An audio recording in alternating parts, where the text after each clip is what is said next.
pastor da igreja já nos lembrou que hoje, em todo o território nacional, onde se louva o Senhor e se abre a palavra do Senhor para crescimento espiritual, é o dia da Bíblia. Está se celebrando o dia da Bíblia, segundo domingo de dezembro.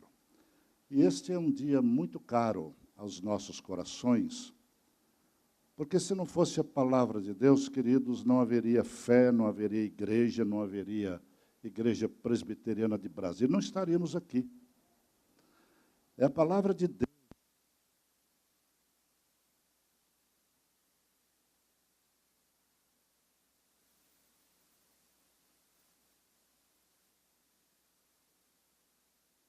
É um ponto que eu sou fraquíssimo, não entendo nada disso. A gente tem que ser fraco em algumas coisas, né? Para ser bem humilde e saber que não sabe nem a metade do tudo, não é? Quanto menos tudo. Essa parte lá em casa, eu outorgo a dona Clara. Ela é minha secretária para assuntos cibernéticos, eletrônicos e outras coisas mais que eu não posso dizer, senão ela está aqui, vai ficar assim muito orgulhosa e é pecado. Mas, queridos, um dos versículos que, para mim, não pode ser esquecido quando celebramos algo em torno da palavra de Deus, é Isaías 40, verso 8. Alguém se lembra? Vamos dizer juntos? Seca-se e cai, mas a palavra... Outra vez, né, queridos? Está fraco demais. Se vocês creem assim que a palavra de Deus permanece eternamente, está ruim. Juntos. Seca-se a erva.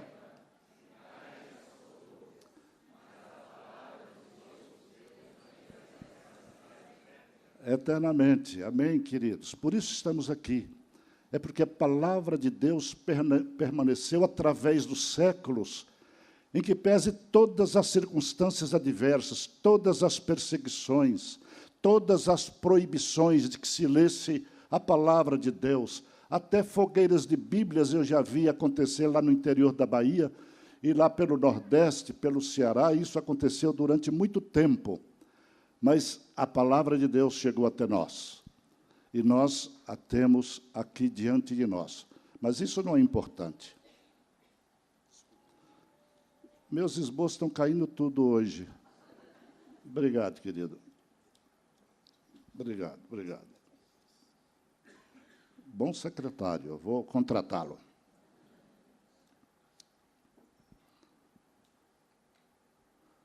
Mas esse fato sobre a palavra de Deus é estupendo. Por quê? Porque a Bíblia tem algumas funções extraordinariamente importantes, belas e insubstituíveis. Nós recitamos lá Isaías 48, mas isso não é suficiente. Ela permanece eternamente, mas ela permanece para quê? Com que finalidade? Nós acabamos de ler um texto com o nosso pastor, que diz... Paulo a Timóteo, segunda carta, capítulo 3, versos 14 a 17. Tu, porém, Timóteo, permanece naquilo que aprendeste e que foste inteirado, sabendo de quem o aprendeste, e que desde a infância sabes as sagradas letras, que podem tornar-te sábio para a salvação pela fé em Cristo Jesus. Toda a Escritura é inspirada por Deus. Toda a Escritura é útil para o ensino, para a repreensão, para a correção, para a educação na justiça, a fim de que todo homem e toda mulher também, de Deus, seja perfeito. A palavra perfeito aqui quer dizer maduro. Ninguém é perfeito no sentido de não ter falhas, não ter erros, não ter pecados. Todos nós os temos. Mas essa perfeição diz respeito à maturidade cristã, espiritual, que nós adquirimos pela leitura, pelo estudo, pela meditação da palavra do Senhor. Então, todo homem e toda mulher seja perfeito, maduro e perfeitamente habilitado para toda boa obra. Ó Deus, nós estamos diante da Tua palavra. Nós nos sentimos incapazes de, por nós mesmos, ressaltar o valor, a preciosidade desta palavra santa que um dia recebemos de Ti em nosso coração. Ó Pai de amor, ilumina os nossos olhos espirituais para que vejamos as maravilhas da Tua lei.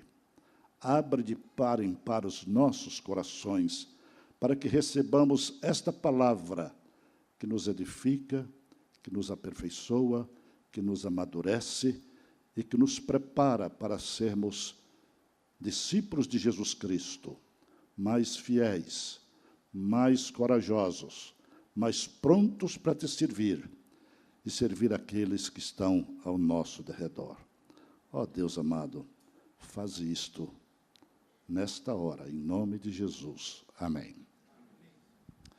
Queridos, eu estava lendo o último número da revista A Bíblia no Brasil e me deparei com uma entrevista do reverendo Hernandes Dias Lopes, um dos maiores pregadores deste país.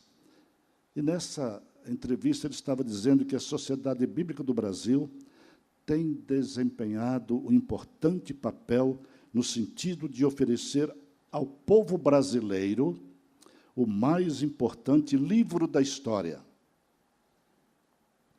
a Bíblia Sagrada. E ele continua dizendo, este é o livro dos livros. Seu autor é divino, seu conteúdo infalível, sua mensagem eficaz, sua influência universal e seu poder é irresistível. Quando alguém se aproxima da palavra de Deus, ouve a palavra de Deus com o poder do Espírito Santo, não há outro caminho senão render-se aos pés do Senhor Jesus. O texto que nós acabamos de ler, e já o lemos hoje 2 vezes, nos diz que a Escritura Sagrada é inspirada por Deus. E que esta palavra nos dá sabedoria para a salvação. Isto é, queridos, a palavra de Deus torna a pessoa sábia para ouvir o chamado de Jesus a uma vida de paz, de amor, de esperança, de justiça. Em suma, uma pessoa transformada pelo Espírito Santo de Deus. Essa é a função da Bíblia Sagrada. Eu conheci um homem num dos meus pastorados pelo interior do Brasil, que procurou um presbítero um dia. Ele estava angustiado, aflito, desesperado. E ele procurou o presbítero da igreja e, depois de dizer algumas palavras, o presbítero lhe aconselhou, meu irmão, leia a Bíblia. Ele disse, Bíblia? Eu tenho 5 Bíblias lá em casa. Não resolveu nada. Ele disse, meu irmão, leia pelo menos uma. Comece pelo Novo Testamento, pelo Evangelho de João, Mateus, Marcos, Lucas. Leia os Salmos. Você está aflito, está angustiado. É a palavra de Deus que tem mensagem para o seu coração, homem, porque assim aconteceu comigo. E o fato é que Deus providencia todas as coisas. Tivemos um culto na praça pública naquela cidade, e naquele dia, no meio da multidão, aquele homem entregou o seu coração a Jesus. Amém, queridos? Pelo poder da palavra de Deus. Nunca mais se afastou da Escritura. Toda vez que a gente via aquele homem, ele estava com a Bíblia na mão. Até espantava o povo da cidade, porque antes ele era um beberrão, antes ele era um homem perigoso, ele já tinha ficado 1 ano na cadeia por um assassinato, e agora estava sendo transformado a cada dia pelo poder do Espírito Santo. Amém? Só a Bíblia, a palavra de Deus, faz isso. Não há um livro humano no mundo que tenha esse poder de transformar. Se lemos algum livro que mexe com o nosso coração, nós temos que buscar a fonte, que é a Bíblia Sagrada, é a palavra de Deus que nos leva aos pés do Senhor Jesus. Olha, queridos, a palavra de Deus é poderosa. Ela é poderosa para trazer salvação ao coração humano. Não é a Bíblia que faz isso como livro impresso. É o poder de Deus que, através desta palavra, age nos corações e transforma o caráter humano. Então, em primeiro lugar, nós lemos nesse texto que a Escritura Sagrada, inspirada por Deus, nos dá sabedoria para a salvação. Mas, em segundo lugar, a palavra de Deus é útil para o ensino. Todos nós precisamos de ensino. Todos nós precisamos de ser educados. Todos nós precisamos ser instruídos. Todos nós precisamos ser aperfeiçoados na nossa vida. Então, essa palavra de Deus é útil para o ensino, como disse Paulo a Timóteo. O cristianismo, meus amados, segundo um grande comentarista do Novo Testamento, William Barclay, diz que o cristianismo não se fundamenta simplesmente em um livro impresso. Não sei se você já ouviu, eu já ouvi muitas vezes. Livro aceita tudo. Já ouviram isso? Eu já ouvi. Já evangelizei pessoas citando a palavra de Deus. Eu disse, pastor, livro aceita tudo.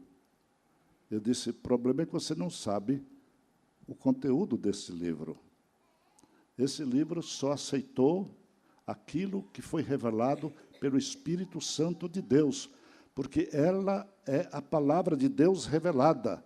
A Escritura Sagrada é útil para o ensino, para a educação, para o aperfeiçoamento de cada pessoa que recebe Jesus Cristo. Então, Barclay diz que o cristianismo não se fundamenta simplesmente no livro impresso, mas em uma pessoa que vive, que é Jesus Cristo. Mas ele continua dizendo que este livro é o único lugar no mundo em que podemos obter conhecimento direto e pleno dessa pessoa divinal, que é Jesus Cristo. Podemos receber através dela os seus ensinos, porque ela é a Escritura Sagrada, a revelação de Deus. Nós podemos afirmar, irmãos, sem sombra de dúvida, que uma igreja que não tem uma escola dominical que ensine a palavra de Deus, uma igreja que não tenha pastores que preguem fielmente a palavra de Deus, é uma igreja que também não cresce espiritualmente. Porque o que nos dá ensino, o que nos dá instrução, o que nos dá educação espiritual é exatamente a palavra de Deus.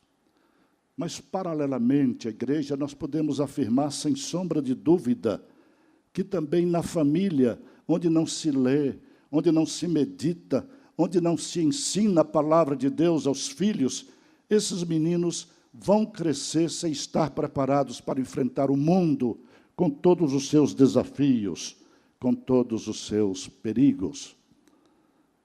E nós sabemos, esse aqui já foi.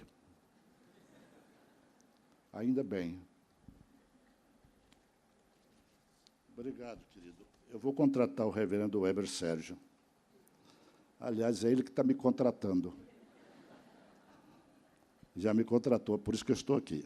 Só venho aqui quando ele determina. Então, a gente tem que ser obediente. Mas, queridos, se as famílias descobrissem isso cedo, teriam filhos nos caminhos do Senhor.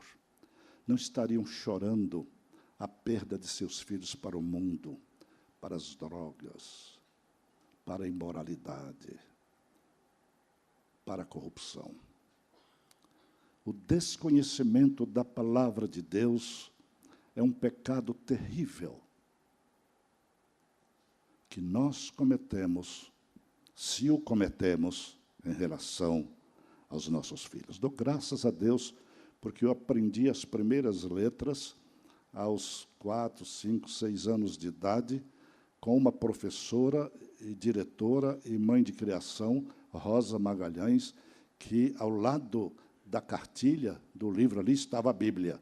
A gente tinha que decorar versículos.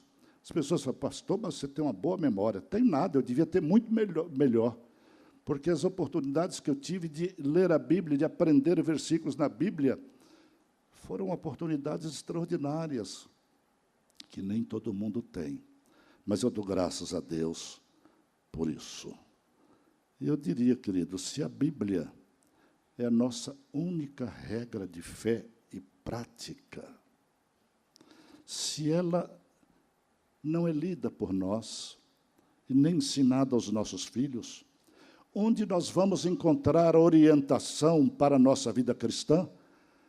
É por meio dessa educação louca que está aí na cabeça de muitos professores e dirigentes educacionais, ensinando que os meninos devem ser meninas, se têm vontade de ser meninas, e as meninas devem ser meninos, se tiver vontade de ser meninos. Meu Deus do céu! Aonde que nós vamos parar? A palavra de Deus tem ensino claro a respeito de tudo isso. E se nós ensinamos aos nossos filhos desde cedo, eles, por certo, seguirão o caminho do Senhor. Em terceiro lugar, Paulo diz que a palavra de Deus é útil para a repreensão e para a correção. É interessante que muita gente quer ser cristão e quer ler a Bíblia só para viver no bem bom. Para ter riqueza material, para ter privilégios, para ter saúde, para ser curado. Não, queridos. Quando nós lemos a palavra de Deus, ela nos confronta com os nossos erros, com os nossos deslizes, com os nossos pecados, para que nós tenhamos uma vida orientada pelo Espírito Santo de Deus por meio desta palavra.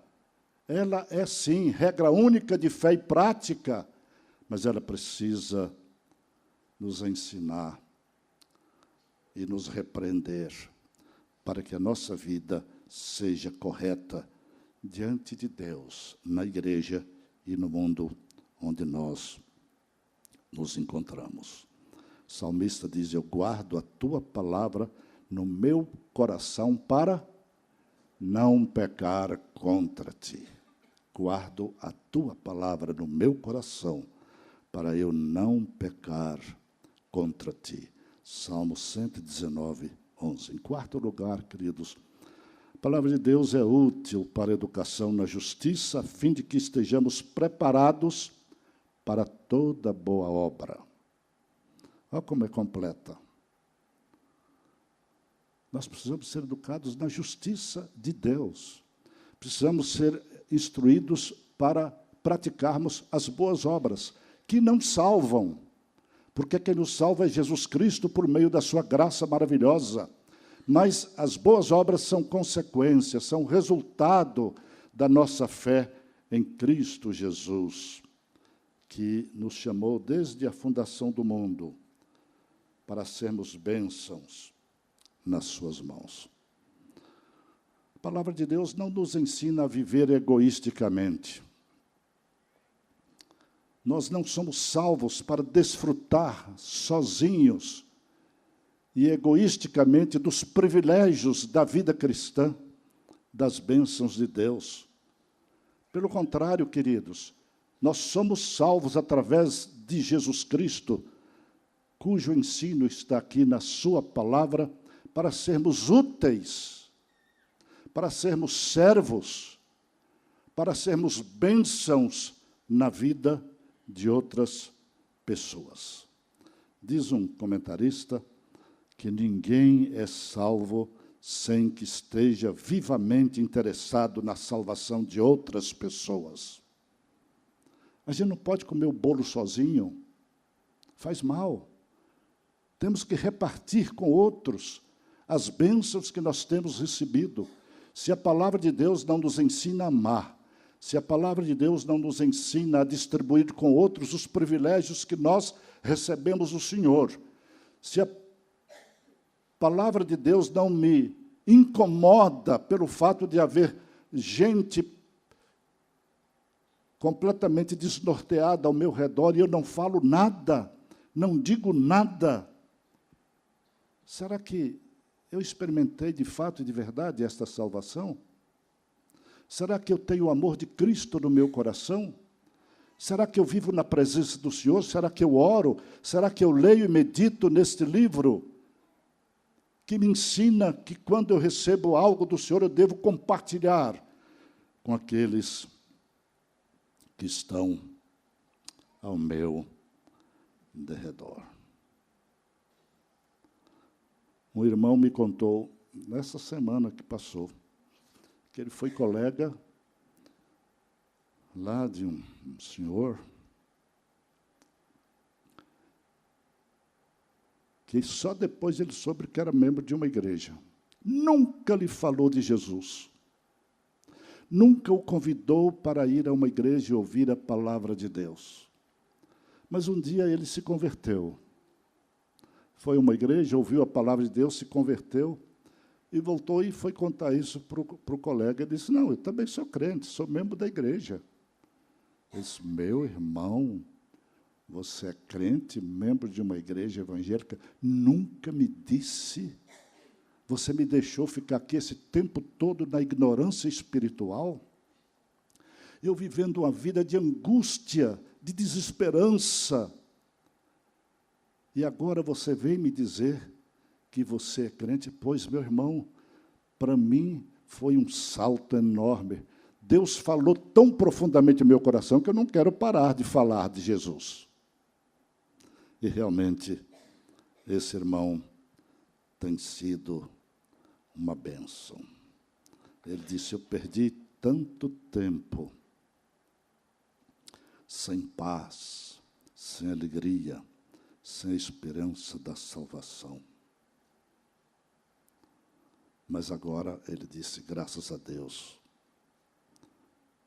eu tive um encontro com Jesus. Irmãos, não basta ser cristão, não basta dizer que é membro de uma igreja evangélica. É preciso parecer cristão, é preciso demonstrar que é cristão. É preciso passar a outros a maravilha do conhecimento de Jesus. É preciso oferecer porções ou a Escritura Sagrada a pessoas que não a têm, para que eles conheçam o caminho da salvação em Cristo Jesus. Eu termino com uma experiência de Handel. Ah, queridos, Handel, maior organista de todos os tempos, compositor inspirado por Deus, pelo céu. Basta lembrar, e os irmãos sabem disso, que o Messias, inspirado em Cristo Jesus, foi a mais famosa de suas obras. Com aquele célebre Aleluia de Handel, que onde os corais cantam, a gente tem que ficar de pé. Não em homenagem a Handel, em homenagem a Jesus, que é o tema de Handel nesta obra imortal. Mas o que eu quero dizer não é isso. Quero dizer que Handel morreu aos 75 anos. E ele já estava no leito de dor. Pode deixar, aquele já foi. Ô, meu irmão, eu não sei se é o púlpito aqui, se sou eu, tem qualquer coisa aqui que está querendo me atrapalhar, mas não vai atrapalhar, eu vou terminar. Você já ouviu tanta coisa de Handel. Ele já estava cego, no leito de dor. E antes de morrer, ele pediu ao seu secretário João que lesse para ele o Salmo 91. E João começou a ler. Aquele que habita no esconderijo do Altíssimo e descansa à sombra do Onipotente, diz ao Senhor, meu refúgio e meu baluarte, Deus meu em quem confio, porque a mim se apegou com amor, eu o livrarei. E continuou, eu o porei a salvo, porque conhece o meu nome. Então Handel abriu os olhos e exclamou, como é bom ouvir a palavra de Deus. Este é o alimento que satisfaz a minha alma e que me restaura. Leia mais, João. Qualquer texto aí da Bíblia. Não, leia primeiro aos Coríntios, capítulo 15, porque fala da ressurreição final. E o João continuou a ler para ele, pausadamente, 1 Coríntios 15. E continuou com a pergunta de Paulo, onde está, ó morte, o teu aguilhão? Onde está, ó morte, a tua vitória? Porque o aguilhão da morte é o pecado, e a força do pecado é a lei. Mas graças a Deus que nos dá a vitória por meio de nosso Senhor Jesus Cristo. Amém, queridos? E, de repente, mais uma vez, Handel abre os olhos, interrompe o João, diz, pare, João, pare aí. Repita isso outra vez, eu quero ouvir. E João repetia. E depois ele pediu que João lesse o cântico que sua mãe mais amava. E diz o seguinte, tenho plena segurança na fé que me une a Cristo Jesus. Então Handel proferiu suas últimas palavras. Senhor Jesus, recebe o meu espírito. Mesma palavra de Estevão, a mesma palavra do próprio Cristo. Hoje seu túmulo está na abadia de Westminster, que nós visitamos. Sua estátua está sobre a lápide, diante de um órgão e uma pauta musical nas suas mãos, com estas palavras, eu sei que o meu Redentor vive. Jó 19, 25. Queridos, tudo isso para dizer, vale a pena conhecer a palavra de Deus. Vale a pena confiar no Senhor que nos deu esta palavra. Vale a pena abrir este livro todos os dias e pelo menos 1, 2, 3 versículos ler para alimentar o coração e enfrentar não somente os problemas diuturnos de nossa caminhada, mas também estar preparado para o último momento dessa jornada terrena. Eu quero morrer assim como Handel. Mas quem sou eu para imitar um homem como este? Mas quero trazer no meu coração esta palavra gloriosa, cheia de esperança, de paz e de salvação. Que Deus nos abençoe. Ó Pai, obrigado por esta hora, obrigado por esta palavra, obrigado pelo teu amor, obrigado pelo teu cuidado. Esta palavra que eu digo é a palavra do Senhor, que está aqui diante de nós. Ajuda-nos a amar mais este livro, Pai. Ajuda-nos a caminhar com ele. nas sendas deste mundo, para que não nos afastemos nem para a direita nem para a esquerda, mas olhemos para Jesus Cristo, o autor e consumador da nossa fé. E é neste nome glorioso que nós oramos gratos. Amém. Amém, queridos.